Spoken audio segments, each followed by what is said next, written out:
Alright, I'll go ahead and begin. So, we'll work on this together. So molar mass.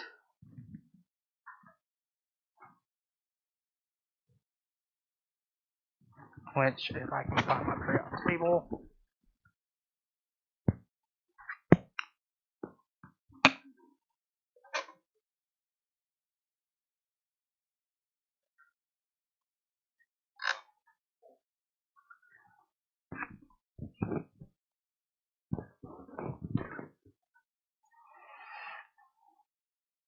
So, molar mass, you can use the periodic table.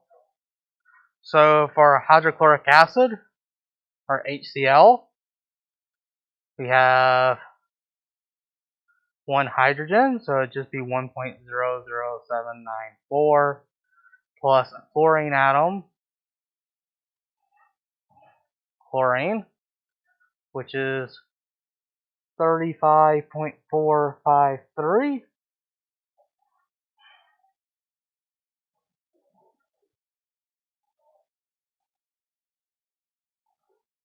Add them together and you get 36.46095. Thing about molar masses are written in grams per mole. So this would be grams per mole.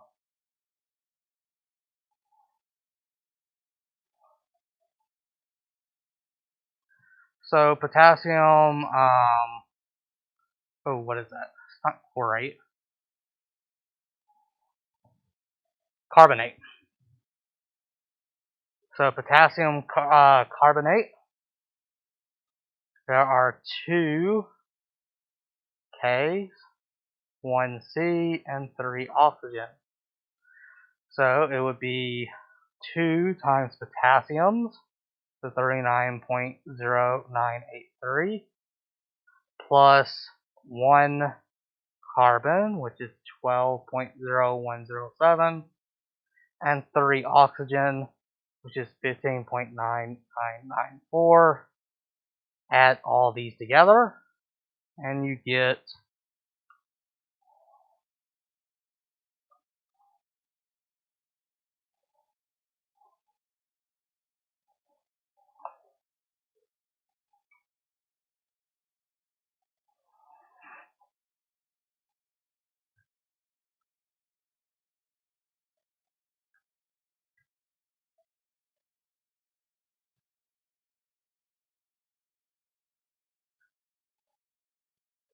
138.2055, and it would be grams per mole.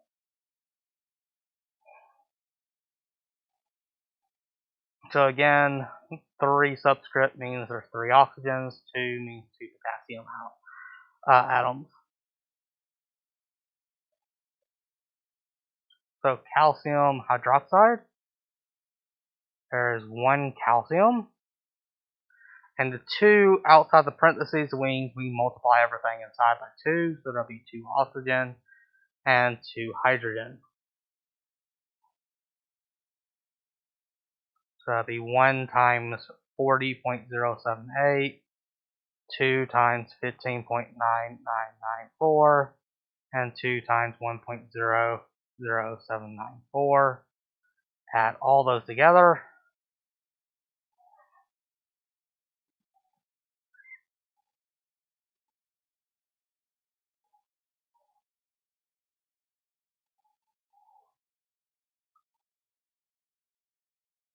And we'll get the molar mass is 44.24259 grams per mole.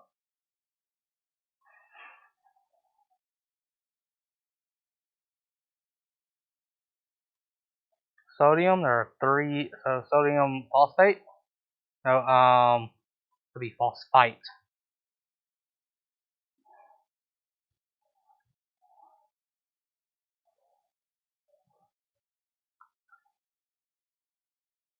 No, that'll be phosphate. So sodium phosphate, 3 sodium, 1 phosphorus, and 4 oxygen. So it'd be 3 times 22.98977.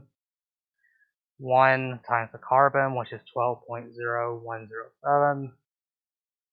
And for oxygen, which is 15.9994. Add all them together.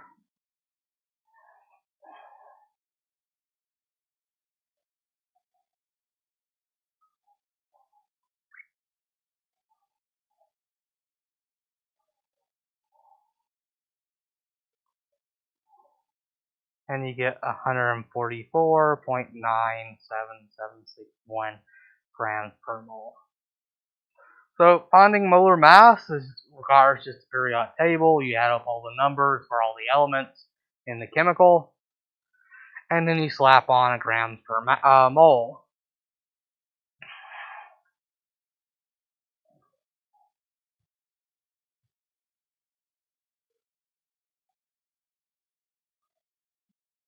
So doing mole conversions.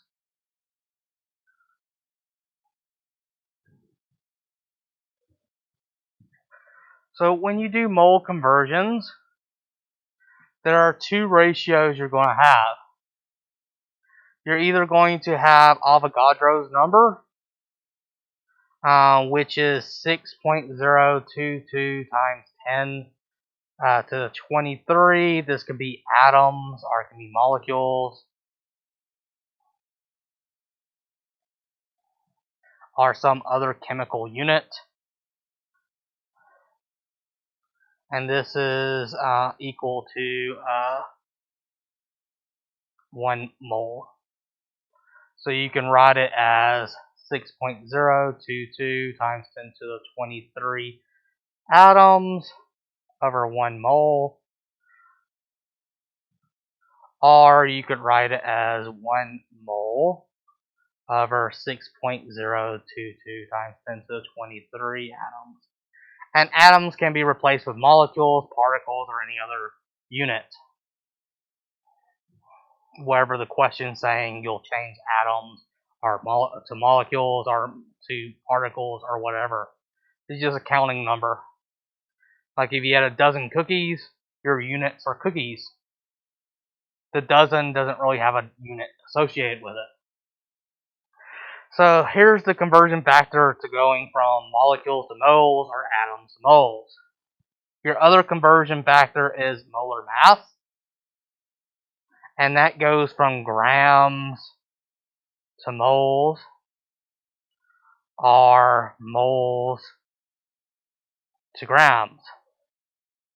So looking at this one for example,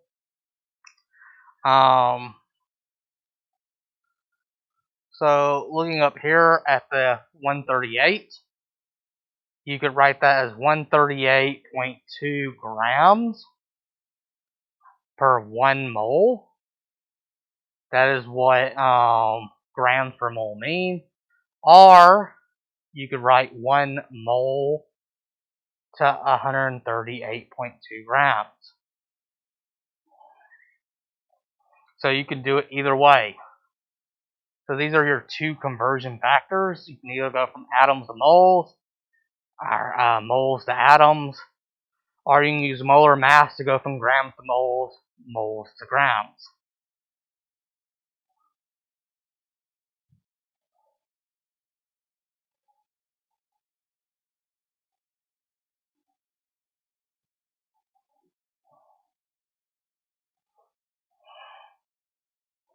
So in part 2, problem 1 is asking how many atoms are in 6.2 moles of aluminum. So we're dealing with atoms and moles. So we'll convert just simply using this conversion factor that goes from atoms to moles. So we start with our 6.2 moles. We know we need to cancel out moles and get atoms. So we'll put moles on bottom, atoms on top. And we know that there are 6.022 times 10 to the 23 atoms for every 1 mole. So moles cancel out and we're given our atoms. So we multiply 6.2 times Avogadro's number.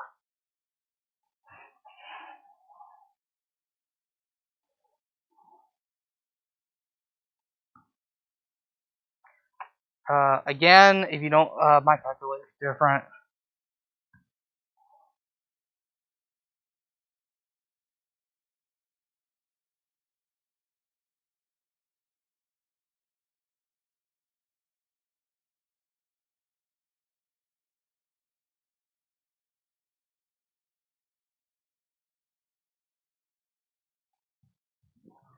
So you want to type this in. We type in 6.2 times 6.022. And if you want to type in times 10 to the 23, I recommend you using the E. If you don't use E, always put scientific notation in parentheses. So times 10 to the 23, close parentheses, after you move down. And that'll get your answer. If you want a shortcut, you can do 6.2 times 6.022 and use E. So it's blue, so you do second E and just type in 24. I mean 23.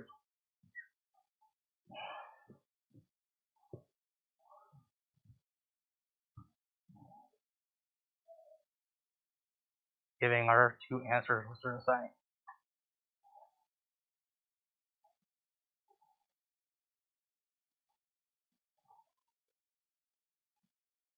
And replace the E with times 10, and this would be in atoms.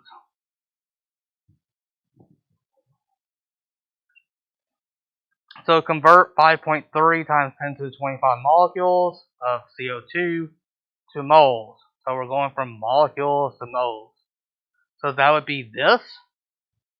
We use this conversion factor. We just change atoms to moles. So start with what you're given. 5.3 times 10 to the 25. And this will be molecules. So I know that I need to get rid of molecules and convert moles. So I put molecules on bottom and moles on top. I know that 1 mole of something is equal to 6.022 times 10 to the 23.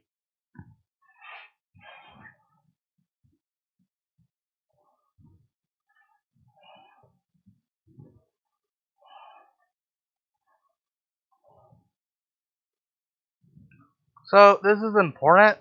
If you're using scientific notation, make sure you put it in parentheses. 5.3 times 10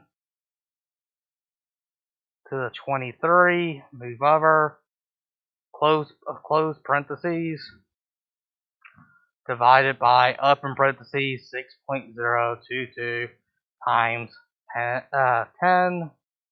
to the 23, move over, close parentheses. And you get an answer. Note that if you leave parentheses off and just type it in, I'll show you. So I'm going to type this in without parentheses.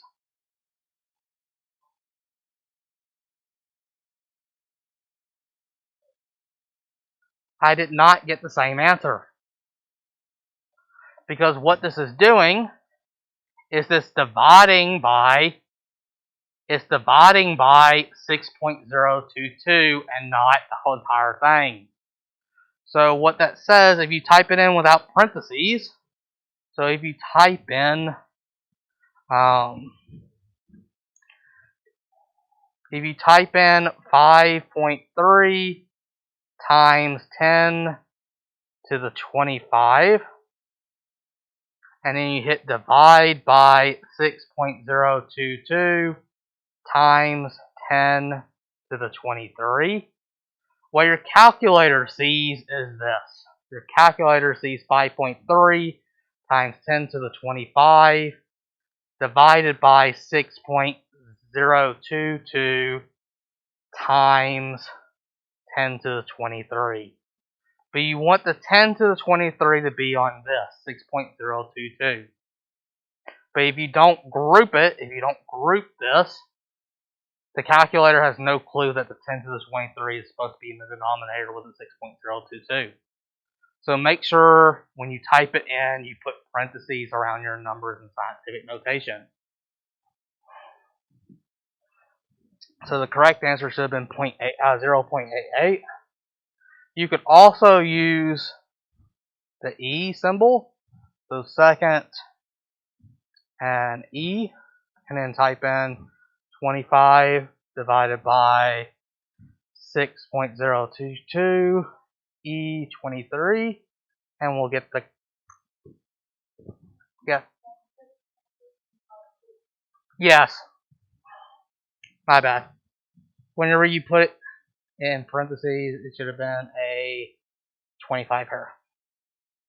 Still, my point that I was trying to show is that if you use scientific notation, make sure you put parentheses around it, or stick with the E.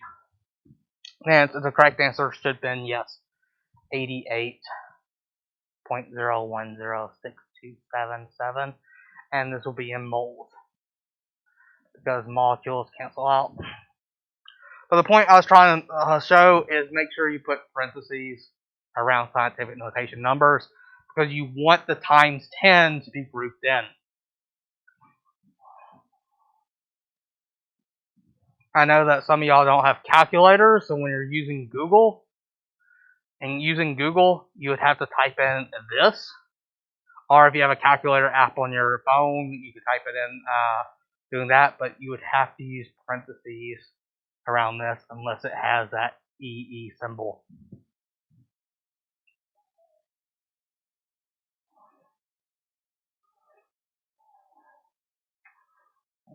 So how many formula units of sodium acetate are in 0.87 moles of sodium acetate?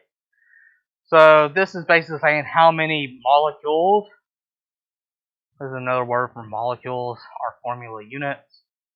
So we start with 0.87 moles, and we need to convert to formula units. So we have mole on bottom, formula units on top, and we know that 1 mole is equal to 6.022 times 10 to the 23 formula units.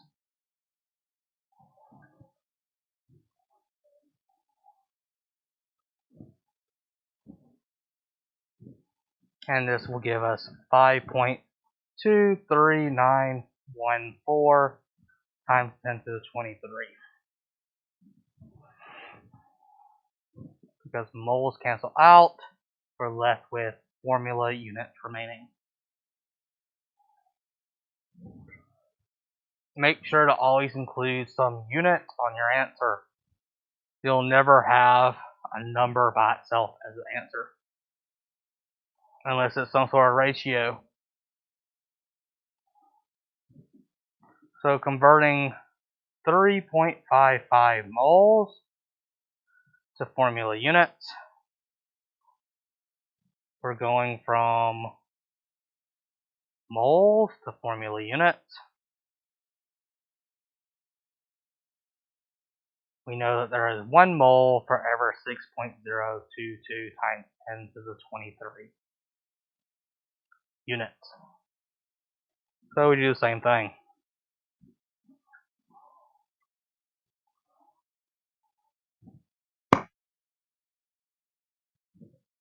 And we get 2.13781 times 10 to the 24. And this would also be formula units.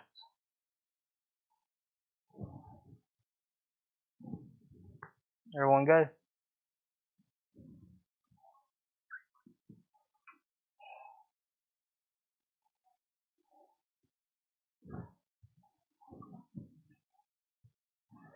So now we're going from moles to grams.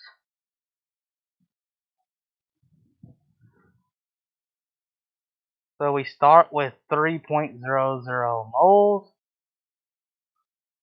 and we're trying to convert between moles to grams.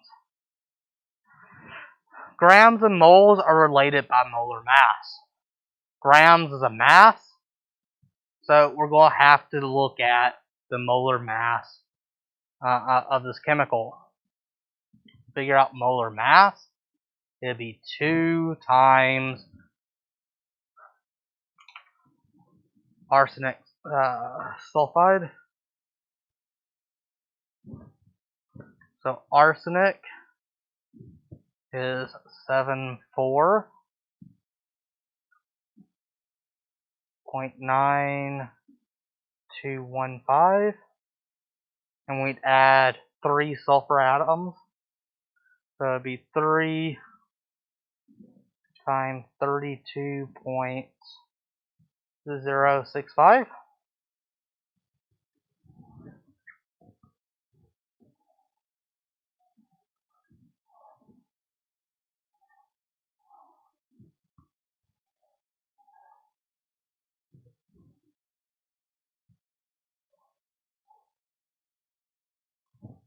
And we get 246.038 grams per mole.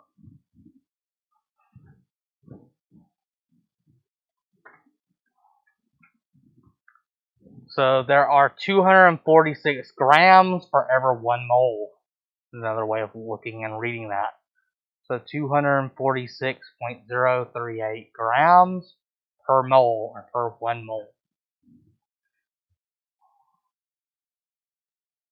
So it'd be 3 times 246.038.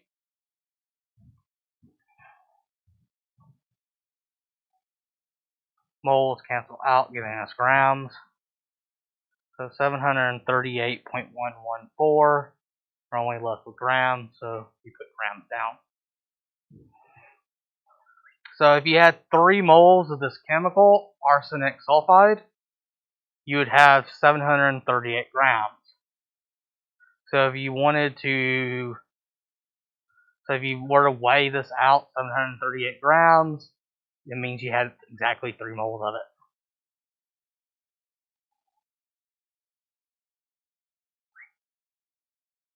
So now we're going from grams to moles. So we start with our 11.5 grams. And we're going to need to cancel out grams, so we know gram is going to go on the bottom, mole is going to go on the top. To figure out this conversion factor, what goes what, or what numbers we should plug in, we'll have to find the molar mass of this chemical. So I do not have that one. Looks like some sugar.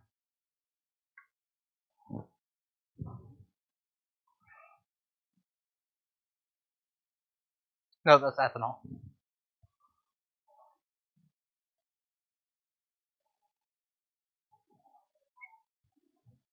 So we have 2 carbon.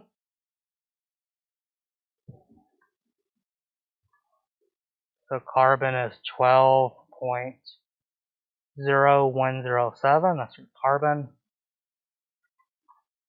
We have 6 hydrogen, 5 hydrogen plus another hydrogen off. So 1.00794, that's hydrogen. And we have 1 oxygen, which is 15.9994. Add these together.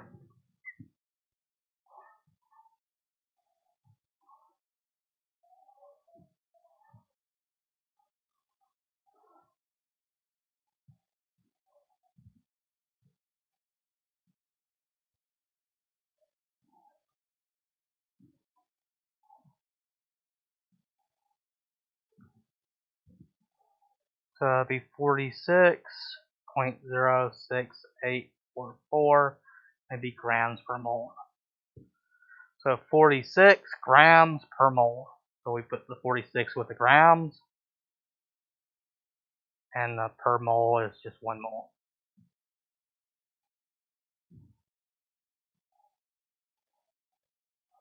So after setting up your grid, That tells us we should divide 11.5 by 46. And that gives us 0.249628596 grams. Cancel out, leaving us with just moles.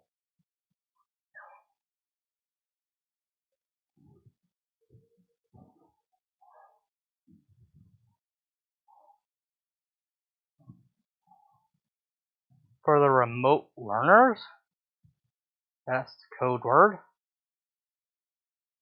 So the code word is this.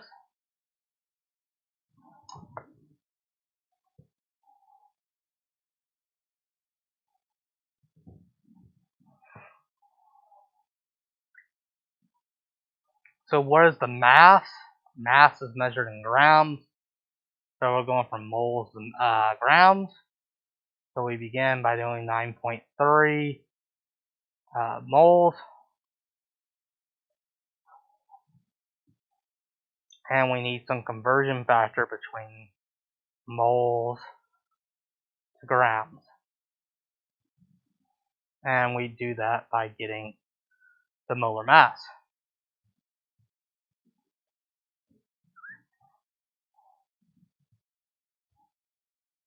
So we have 4 hydrogen and 1 silicon.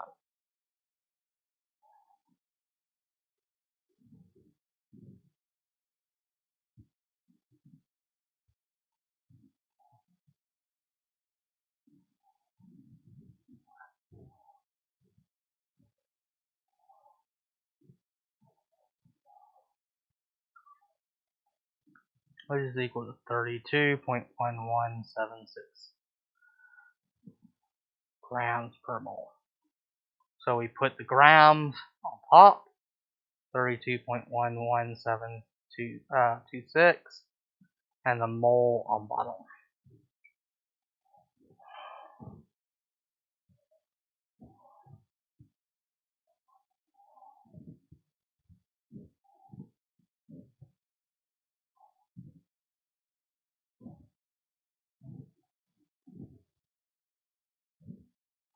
Moles cancel out, leaving us with just grams.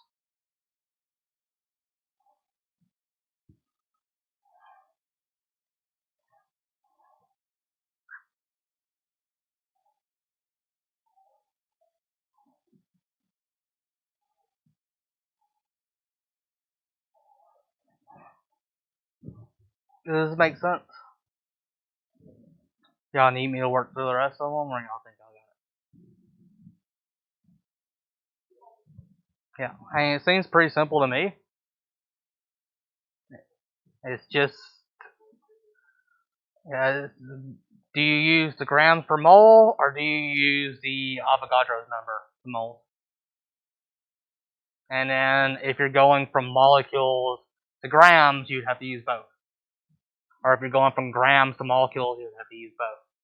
Because there's no conversion factor that goes straight to grams to molecules. And there's no conversion factor going from molecules to grams. So you'd have to convert molecules into moles first, and then moles into grams. Seems fairly straightforward to me.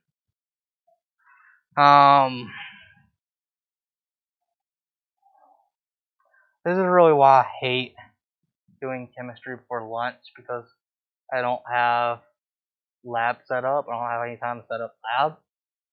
I was thinking about setting up a lab where we go weigh out different things and do moles, but I don't think I really have time to do that. I'll play around in the lab here in a second and see if we can do that real quick. That's it for the day for the remote learners.